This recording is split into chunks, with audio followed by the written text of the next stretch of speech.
আজকে আমার পছন্দের রান্নাবান্না কয়েক আইটেমের ভর্তা আর হচ্ছে খুদের ভাত রান্না করব। তো এই জন্য প্রথমে আমি কিছু লাল আলুকে সিদ্ধ করে নিচ্ছি আর চাপা শুটকি নিয়ে নিছি। চাপা শুটকিগুলোকে আমি ভালোভাবে পরিষ্কার করে একটু হালকা গরম পানিতে লবণ হলুদ দিয়ে ভিজিয়ে রাখছি। আর এখানে কালো জিরা, এখানে আধা কাপের মতো কালো জিরাগুলাকে ভালোভাবে পানি দিয়ে ধুয়ে পরিষ্কার করে পানি ঝরানোর জন্য একটা ছাঁকনির মধ্যে রেখে দিছি। এখন সব ভর্তাগুলা বানিয়ে নিব আস্তে আস্তে। প্রথমেই কালো জিরা ভর্তাটা বানাবো। এখানে কালো জিরাগুলাকে কিছুক্ষণ ভেজে নিব। অনেক বেশি ভাজা যাবে না কিন্তু, না হলে কিন্তু তিতা লাগবে।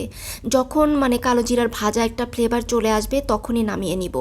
এরপর এর সাথে হচ্ছে পরিমাণ মতো পেঁয়াজ, রসুন, কাঁচামরিচ আর হচ্ছে সরিষার তেল দিয়ে দিছি। দিয়ে আমি এটা ব্লেন্ডারে ভর্তা করে নিব।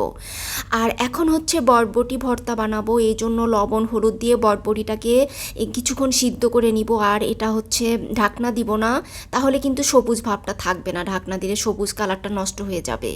তারপর হচ্ছে সিদ্ধ হওয়ার পরে যে পেঁয়াজ, তারপর রসুন, কাঁচামরিচ সব কিছু পরিমাণ মতো দিয়ে সরিষার তেল দিয়ে কিছুক্ষণ ভেজে নিব। নিয়ে তারপর আমি এই ভর্তাটাও ব্লেন্ডারে করে ফেলবো। এই ভর্তাটা বানানো হয়ে গেলে এখন আমি চাপা শুটকি ভর্তা করব।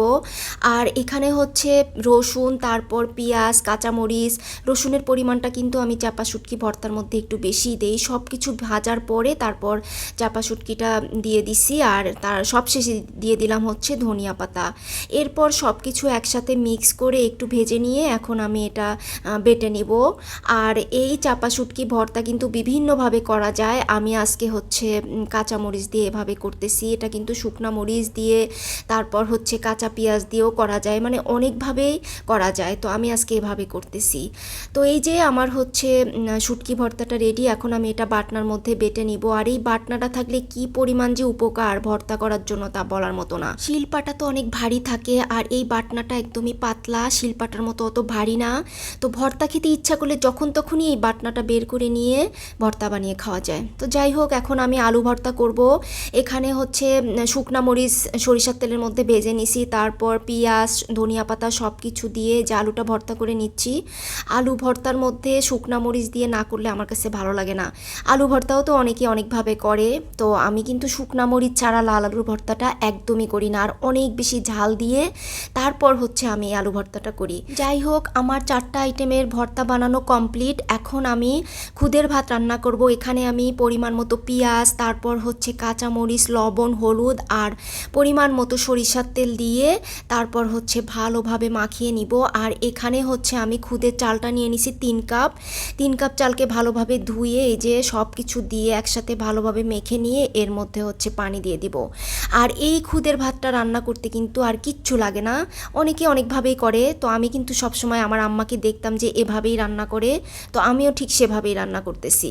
আর পানি দিয়ে দিছি 3 কাপ চালের 6 কাপ পানি দিয়ে কিছুক্ষণ ঢেকে, ঠান্ডা পানি দিয়ে দিছি। কিছুক্ষণ ঢাকার পরেই কিন্তু এই যে পানিটা টেনে যাবে। তারপরে একদম ঝরঝরা হয়েছে, পানিটা পরিমাণ মতো হলেই কিন্তু ভাতটা একদম খুব সুন্দর মতো ঝরঝরা হয়। তো যাই হোক, এই যে আমার খুদের ভাত রান্না একদম কমপ্লিট। এদিক দিয়ে ভর্তা বানানোও কমপ্লিট। 4 আইটেমের ভর্তা বানাইছি। আর সব শেষে হচ্ছে আমি ডিমটা ভাজবো, ডিমও ভাজি করব। তো ভাবলাম যে একটু গার্নিশ করে দেই। এখানে আমি একটা টমেটোকে এই যে একটু ফুল করে কেটে নিছি। আসলে গার্নিশ করে দিলে কিন্তু যে কোনো জিনিসই দেখতে অনেক সুন্দর লাগে। আর ভর্তাগুলা কিন্তু ভীষণ মজা হয়েছে, কি বলবো, সব কিন্তু সরিষার তেল দিয়ে ভর্তা করা। আর খুদের ভাতটাও আজকে আমি সরিষার তেল দিয়ে রান্না করছি। সয়াবিন তেল দিয়েও করা যায়, এটা ইচ্ছা আর কি। তবে সরিষার তেল দিয়ে করলে যে কোনো খাবারের টেস্টটা কিন্তু আমার কাছে অনেক ভালো লাগে। তো যাই হোক, আমার সব কিছু রেডি। এখন আমি ডিম ভেজে নিচ্ছি। একদম খাওয়ার আগ মুহূর্তে আমি ডিমটা ভাজি করি। ডিমটা যদি আগে থেকে ভাজি করে রাখলে কিন্তু ঠান্ডা হয়ে যায়, তখন খেতে ভালো লাগে না। আমার একদম গরম গরম ডিম ভাজি ছাড়া আমি কখনোই খাই না। তো যাই হোক, এই যে আমার সব আইটেম আজকে রেডি। আর এই খুদের ভাতটা কিন্তু আমার ভীষণ পছন্দ, যদিও সবসময় খাওয়া হয় না, তবে আমি মাঝে মাঝে এই খুদের ভাতটা রান্না করি। আর আগে তো শহরের মানুষ এই খুদের ভাত জিনিসটাই চিনত না, এখনও বিভিন্ন শহরের মানুষ চিনে না। বা ঢাকাতে কিন্তু এখন খুদের ভাতটা মোটামুটি সবাই চিনে। এখন বিভিন্ন হোটেলে এই খুদের ভাত পাওয়া যায়। আমি কিন্তু ঢাকা থেকে একদম কেরানীগঞ্জে গিয়ে এই খুদের ভাতটা খেয়ে আসছিলাম একটা হোটেলে গিয়ে। খুবই ভাইরাল হয়েছিল সেই হোটেলটা। তো এখন ঢাকার বিভিন্ন ভালো ভালো সব হোটেলগুলোতেই খুদের ভাত, ভর্তা, ডিম ভাজি এগুলো কিন্তু পাওয়া যায়। আর এখন বিভিন্ন জেলার মানুষও চিনে। বিশেষ করে এটা কিন্তু বিক্রমপুর, মুন্সিগঞ্জ, বিক্রমপুরের মানুষের অনেক পছন্দের একটা খাবার। তো আমরা খুদের ভাত বলি, এক একজন আসলে এক এক নামে ডাকে, এক এক জেলার মানুষ এক এক, কেউ বউ ভাত বলে, কেউ খুদের ভাত বলে। তো এক এক জেলার মানুষ আসলে এক এক রকম নামে ডাকে।